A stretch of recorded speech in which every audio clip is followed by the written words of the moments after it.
Almost half of UK food manufacturers and retailers have signed up to a responsibility pledge to reduce levels of saturated fat in our food.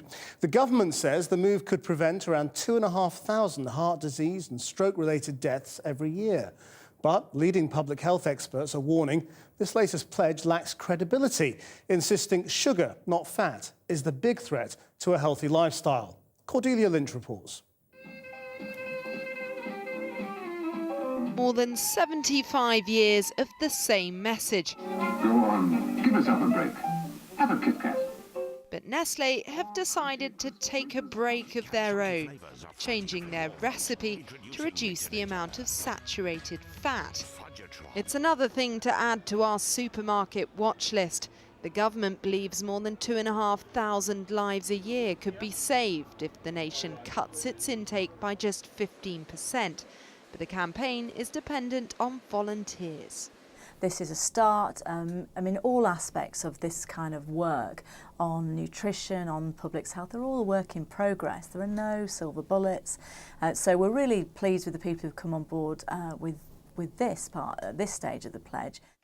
So far, almost half of Britain's largest food manufacturers have signed up, including Sainsbury's, Unilever and Tesco, with one eye on our waistlines and their bottom lines. It means things like lard, bacon and cheese will change. The idea is some tweaks down temptation aisle will reduce cholesterol and the risk of heart disease. But some public health experts think it's a half-baked idea. I think this is actually just a drop in the ocean, and in fact just the food industry paying lip service to the government. When the history of the world's attempt to address the obesity epidemic is written, I think collaboration and appeasement with the food industry will be seen as one of the greatest failures. What really needs to be done is effective legislation. The supermarkets are seeing this as a major move, but many of us have no idea about how much saturated fats are in the food we're buying or the health risks associated with them.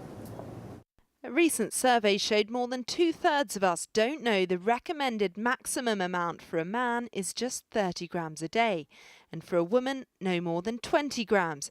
Most of us eat 20% more than that. But is the fat factor overshadowing a bigger threat? The real culprit and the problem that we are facing at the moment is added sugar and sugar. Saturated fat has a role to play. However, in processed foods, replacing saturated fat with more sugar isn't going to help. But whatever the culprit, obesity costs.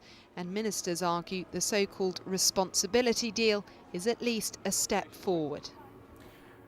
Well, I'm joined now by Tam Fry of the National Obesity Forum. This has got to be better than doing nothing. It's got to be better than doing nothing, but why didn't they do the whole deal? We've been waiting now 17 years for real action on the industry front, and the government has put off and put off and put off the inevitable. So what did you want them to do? We wanted them to be a compulsive requirement for all industry, that's the food industry and also the beverage industry, to lower the levels of the three ingredients which are really injurious to health in terms of fat, salt and sugar. And how would you have measured it? I mean, what would you have said? A reduction by a certain amount, or a maximum amount per 100 grams? Yeah, basically, the Food Standards Agency has the hack on exactly what is an acceptable level in each of those three agreements. And very simply, the government can say, you can produce what you want, but if you go over that level, then we will fine you. And you would find then that people kept within the right amount. Is there anything to stop these manufacturers reducing the amount of saturated fat, but increasing the amount of sugar? No, there isn't, and that's the real danger, is that they are wanting their food to be bought, they're wanting it to be tasty. And if you take out the fat, then you're going to have to replace it by something. Now, what would be disastrous if by taking out the saturated fat, they increase the sugar levels? What controls are going to be put on that, we have yet to find out. But there must be a way where you can reduce both and make it healthier. And why is sugar the big problem? Sugar is a big problem because it actually has no calorific value, but it just excites the metabolism and induces, in the long term, obesity.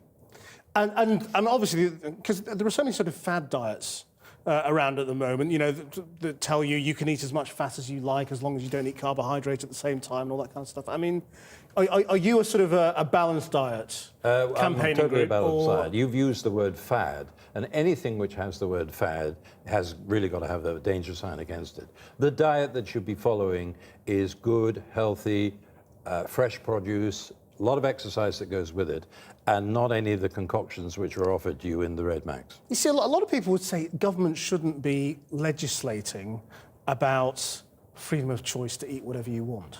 There will always be freedom of choice. The industry will make sure of that. But what the government has to do, it has to do something to combat the huge cost that obesity is to the nation. At the moment, it's 6 billion. It's estimated to be 50 billion a year. That any government cannot live with. So it's their duty to do something now. Because you think people are incapable of making intelligent choices, presumably. I Because wouldn't- the choices are there on the shelves. The choices aren't they? are, I mean, the choices are there, but sometimes the choices are not as tasty as they would like them to be. Broccoli and things, that's not a big deal with children. They would rather go for the donuts and other things like that. And when they start eating them, it becomes a habit. And they go on eating this kind of food for the rest of their lives. but that is treating adults like children, isn't it? I mean, you're saying you don't know what's good for you, you're incapable of making a rational choice, so we're going to force you to eat I certainly gruel. wouldn't say that. But the problem that you have is that the food is not really labelled enough to make the right choices. At the moment, we have a plethora of different forms of labelling food, and many of the ingredients which are injurious for you, like additives and supplements, are not actually on the labels. So, if you will, the public is at a disadvantage to make a proper choice. Tam Fry, thanks very much indeed. You're welcome.